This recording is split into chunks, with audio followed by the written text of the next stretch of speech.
यहाँ पर देखो, आज जो तुम्हारा टॉपिक है क्या भैया, बहुपद। सबसे पहले ये पढ़ते बहुपद कहते किसे, किसे कहते हैं, ऐसे बीजीय व्यंजक जिनमें चर राशियाँ घात के रूप में तथा किसी गुणांक के रूप में हो। ठीक है ना, एक मिनट रुको भाई।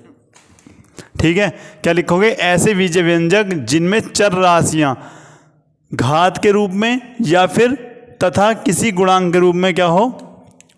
अब यहाँ पर देखते, अब करते क्या है, जैसे मैंने एग्जाम्पल लिया भैया, आपका एग्जाम्पल लिया जैसे 5x²।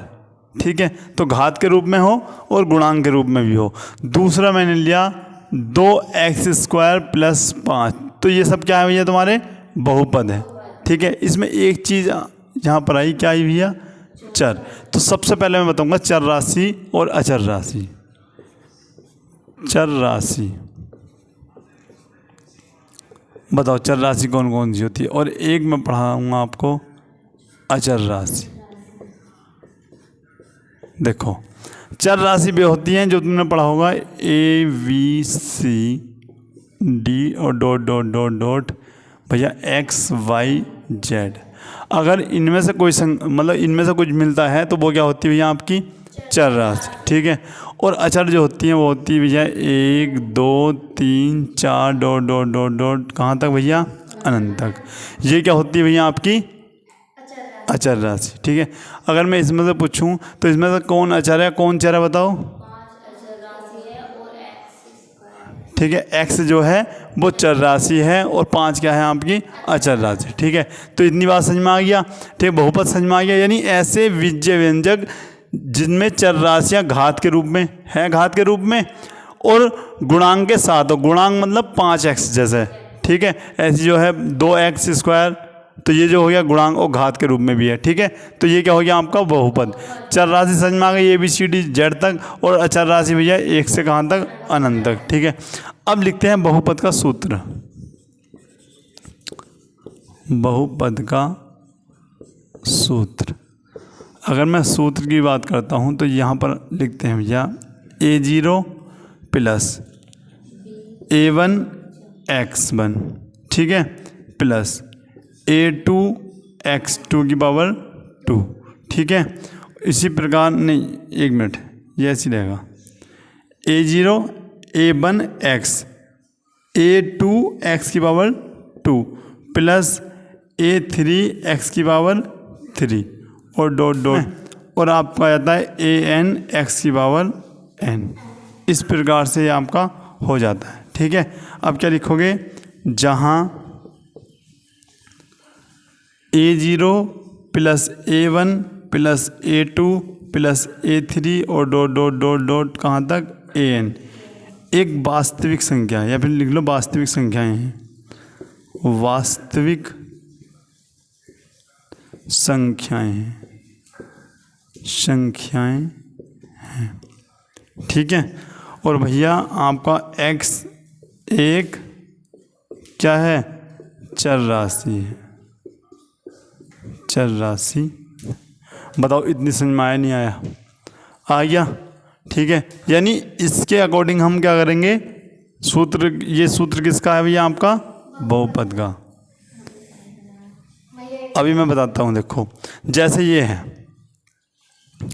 मतलब जैसे मैंने लिखा 5x⁻³ + 6x² + 2x + 5। ठीक है, ये हो गया तुम्हारा बहुपद। अब इसे कैसे देखोगे, 5x क्या है, 3, तो 5 तो हो गया A3 और x⁻³ यहाँ पर आ रहा। ठीक है, फिर 6x², 6 A2 का मान हो गया और x⁻² हो गया ये। इसी प्रकार 2 A1 का मान और x हो गया, और जहाँ पर x नहीं है वो A0 है, इसका मतलब A0 का मान 5 है। आ रही बात सही में, ऐसा हो गया। उसके बाद अब जो मेन चीज़ है, अब यहाँ पर पढ़ते भैया हम बहुपद के प्रकार। ठीक है, यहाँ पे मैं लिख देता हूँ, मैंने लिखा बहुपद के प्रकार। देखो, 2 आधार पर होते हैं। ठीक है, सबसे पहले मैं लिखता हूँ घात के आधार पर, या लिख दो घातों के आधार पर, घातों के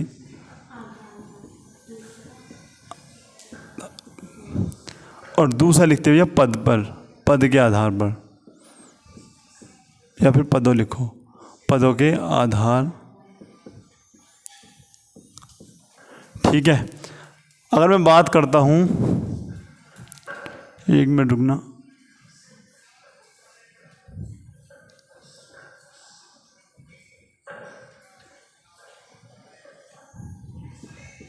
ठीक है। अब अगर मैं बात करता हूँ घात के आधार पर, भैया 4 प्रकार के होते हैं, ठीक है। इसको बोलते हैं हम रैखिक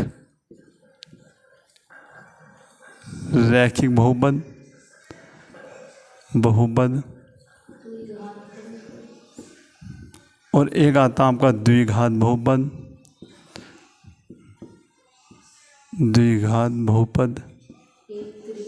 और एक ही इसमें आगा भैया त्रिघात बहुपद, और एक आता आपका चतुर्थघात बहुपद। आगे बात समझ में।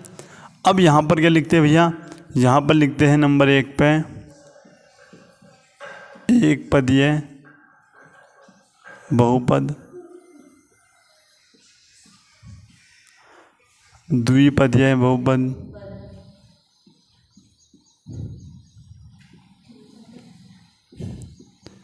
और एक होता आपका त्रिपदीय बहुपद हो गया आपका, और एक क्या होगा आपका चतुर्थपदीय बहुपद। आगे बात समझ में। देखो रैखिक बहुपद क्या है, जिसकी घात या जिसमें चर की घात क्या हो, 1 हो, ठीक है।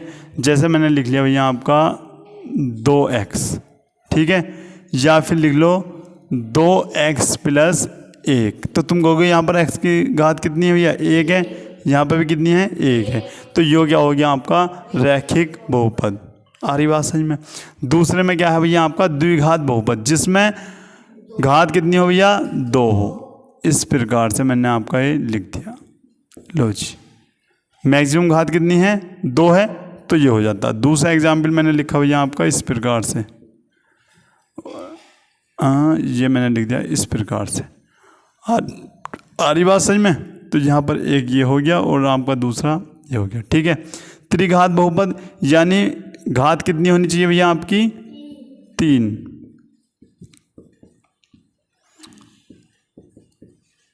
ठीक है। अधिकतम घात कितनी है, 3, तो ये हो गया आपका त्रिघातीय। और चतुर्थ घातीय क्या हो गया भैया आपका, मैंने कुछ इस प्रकार से लिख दिया ये आपका,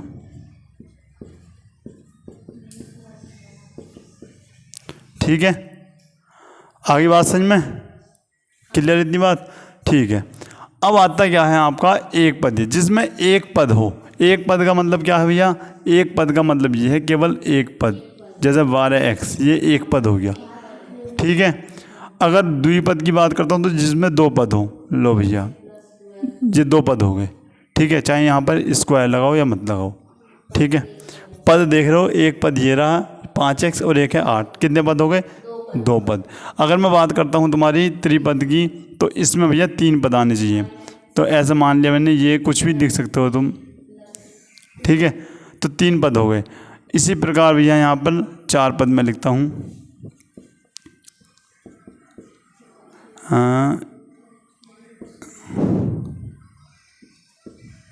एक मिनट, यहाँ पर 3 लिखो, ऐसे लिख लिया तो कितने हो गए, 1 2 3 4, ठीक है। अब यहाँ पर लिखते हैं क्या, बहुपद घात।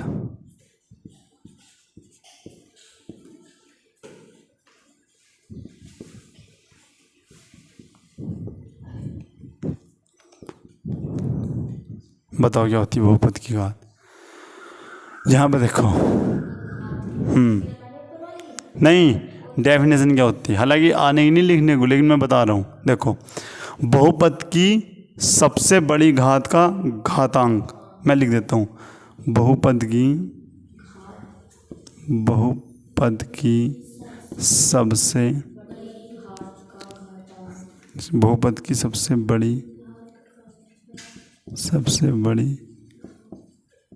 चरघात का है। चलो ऐसे लिख दो, बहुपद की सबसे बड़ी चरघात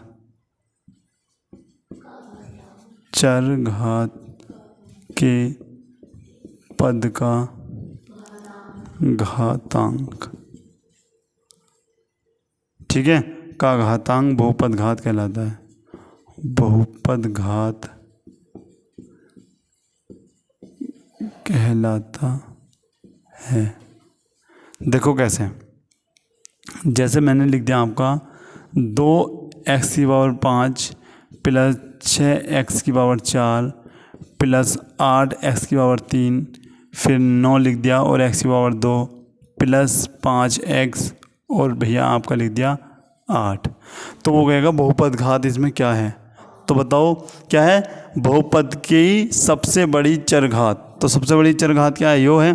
ठीक है, उसके पद का जो घातांक होगा, घातांक क्या है भैया आपका 5। तो यहाँ पर लिख दो क्या है, बहुपद घात बराबर बहुपद घात क्या होगी भैया आपकी 5 होगी। आ रही बात समझ में, नोट करो इसको।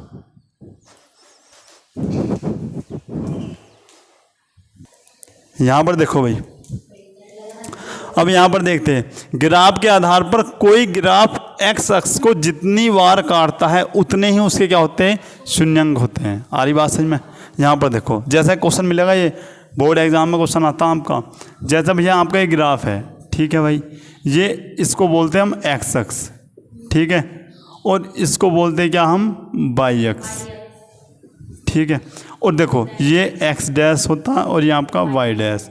ठीक है, अब भाई मान लिया हमने, ये है आपका 1 मिनट, ये होता है आपका 0, ये हो गया भैया 1 2 3 4 5, ऐसा मान लो।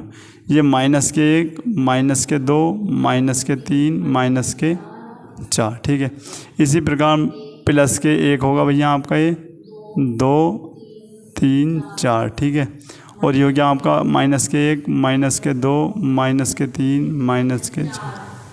इस प्रकार से आपका ये होता है। आ रही बात समझ में। अब कोई ग्राफ है, मतलब ये भैया आपका इस प्रकार से आ गया। ठीक है, आ रही बात समझ में। अब वो पूछ रहा है ग्राफ के आधार पर बताओ भैया कि एक्स अक्ष को जितनी बार काट रहा है उसके शून्यंक कितने होंगे। वो कहेगा कि ग्राफ है। ठीक है, इसमें बताओ शून्यकों की संख्या, शून्यकों की संख्या। तो तुम बताओगे इसमें शून्यों की संख्या क्या है। तो भैया एक बार तो यहाँ पर काटा, एक बार यहाँ पर काटा, अभी से जोड़ेंगे नहीं जोड़ेंगे, बताओ। इसे नहीं जोड़ेंगे, यो वाई अक्ष पे है। बताओ कितनी बार काटा, 3, तो इसके शून्यकों की संख्या 3 हो। आ गई बात समझ में।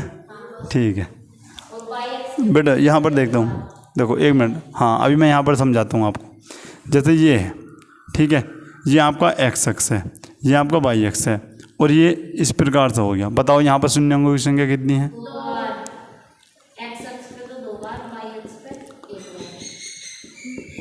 देखो एक्स अक्ष पे बताना है तुम्हें, ठीक है ना, वाई अक्ष पे नहीं बताना, एक्स अक्ष पे बताना है। अगर मैं ये बात करता हूँ यहाँ पे 1 और 1, कितनी होगी भैया आपकी 2। आ रही बात में। ऐसे ग्राफ तुम्हें दे रखे होंगे बहुत भैया, ये है, समझो इसे। बताओ शून्यकों की संख्या।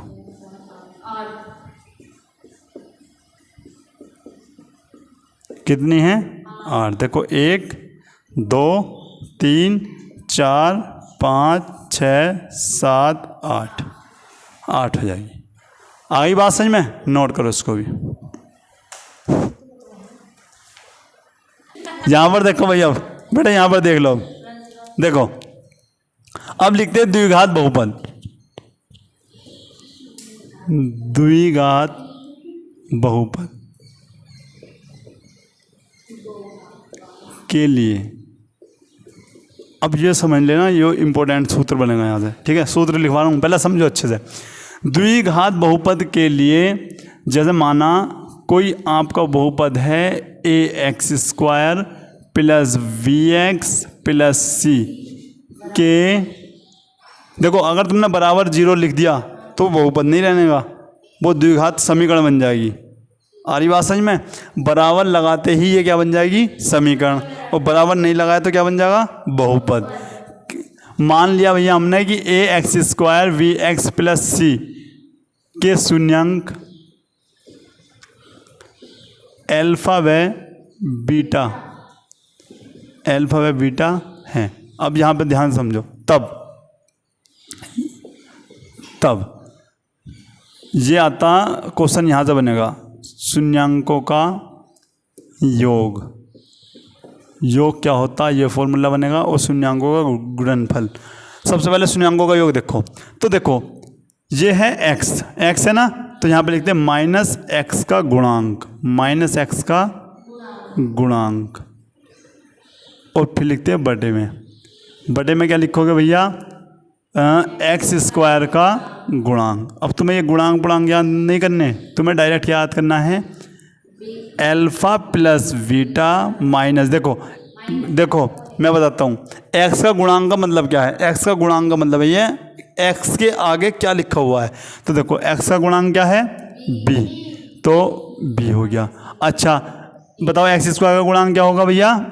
ए। तो फॉर्मूला क्या होना? एल्फा प्लस बीटा बराबर माइनस के वी अपॉन ए।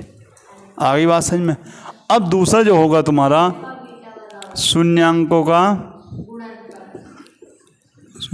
का यहाँ पर लिखते हैं भैया हम गुणनफल। ये होता है आपका, देखो इसमें लिखते हैं आपको क्या? अचर पद। अचर पद कौन से होते हैं? अचर पद वे होते हैं जिनके साथ एक्स बाई जेड नहीं जुड़ा हुआ। देखो यहाँ पे एक्स जुड़ा गया, नहीं जुड़ा, ठीक है ना। तो अचर पद बटे में लिखेंगे एक्स स्क्वायर का गुणांक, ठीक है भाई। तो तुमने लिखा एल्फा इंटू बीटा बराबर सी अपॉन ए। यहाँ पर आपका नया फॉर्मूला बना ये। मैं कल को तुमसे पूछूंगा कि शून्यांकों का योगफल क्या होता है भैया, तुम कहोगे माइनस के बी अपॉन ए। शून्यांकों का गुणनफल क्या होता है? सी अपॉन ए, ठीक है। एल्फा इंटू बीटा बराबर सी अपॉन ए, और एल्फा प्लस बीटा बराबर माइनस बी अपॉन ए, ठीक है। तो ये हुए भैया आपके दो फॉर्मूले। अब नेक्स्ट क्या पढ़ेंगे? अब पढ़ते त्रिघात बहुपद के लिए, त्रिघात बहुपद के लिए। देखो अगर क्वेश्चन पेपर हार्ड आता तो यहाँ से आ जाएगा। सेम ऐसे लिखेंगे, माना क्या लोगे बहुपद? ए एक्स की पावर 3 प्लस बी एक्स की power 2 plus C x plus D के शून्यांक क्रम से, यहाँ पे लिखता हूँ, क्रम से है एल्फा। देखो जितनी मैक्सिमम घात होंगी, जितनी मैक्सिमम कितनी है घात? 3। जितनी अधिक से अधिक घात होंगी शून्यांकों की संख्या भी उतनी होगी। आ रही बात समझ में? यहाँ पे घात कितनी थी? 2, तो शून्यांक भी कितने होंगे भैया आपके? 2, एल्फा और बीटा। यहाँ पे घात कितनी है? 3, तो शून्यांक भी कितने होंगे? 3, ठीक है। आ रही बात समझ में? एल्फा बीटा व गामा है, ठीक है। माना A x cube plus B x square plus C x plus D के शून्यांक क्रम से क्या है? एल्फा बीटा और गामा हैं। अब लिखते हैं शून्यांकों का योगफल।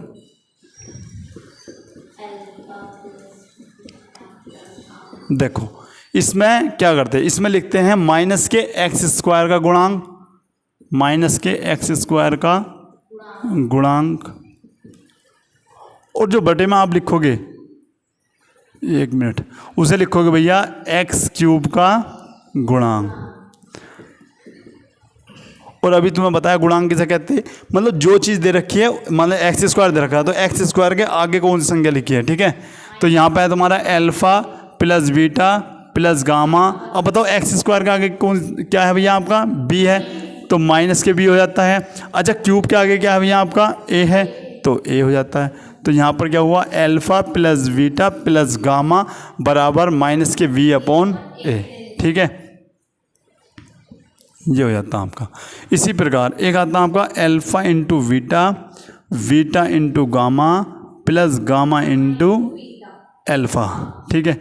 ये होता है आपका सी अपॉन ए, ठीक है। इसे भी याद रखना है एक फॉर्मूला आप, ठीक है। इसी प्रकार से एक होता है आपका अल्फ़ा, बीटा और गामा। ये होता है क्या आपका माइनस के डी अपॉन ए, माइनस के डी अपॉन ए। ठीक है, यहाँ पर देख लो भाई, देखो एक बार मैं फिर समझा देता हूँ। जैसे ये है तुम्हारा, रुको 1 मिनट में फिर से बताता हूँ तुम्हें होता क्या है यहाँ पे। जैसे ये है, शून्यांकों का योग चाहिए, ठीक है, अब ध्यान से समझना। तो माइनस के एक्स स्क्वायर का गुणांक, तो एक्स स्क्वायर क्या है भैया आपका, 1 मिनट, ये एक्स स्क्वायर है, एक्स स्क्वायर के आगे क्या है बी है, तो ये हो गया आपका alpha plus beta plus gamma equal to minus के वी अपॉन x3 का गुणांक क्या है भैया ए। गुणांक क्या होता है, उसके आगे जो लिखा रहता है, तो फॉर्मूला बना आपका x alpha plus beta plus gamma बराबर माइनस के वी अपॉन ए। ठीक है, इसी प्रकार से आपका आता है शून्यांकों का गुणनफल, शून्यांकों का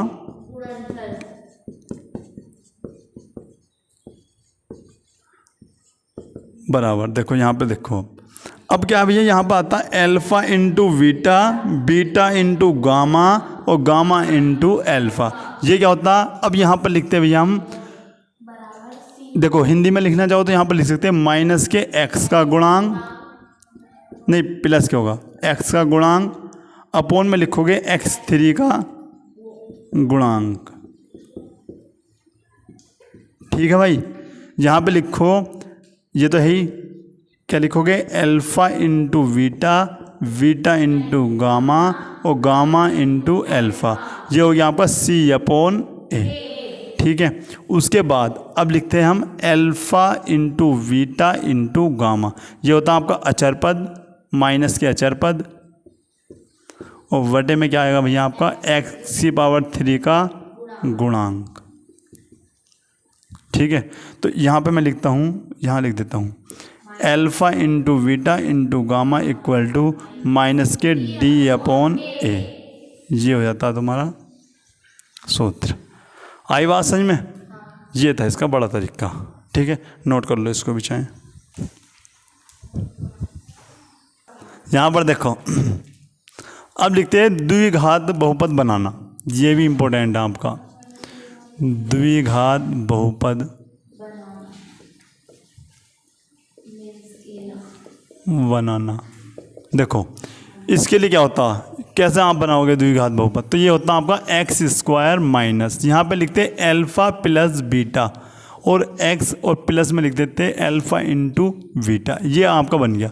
ज़्यादा करो तो यहाँ पे भैया एक k और ले सकते हो इस प्रकार से, और k एक वास्तविक संख्या है।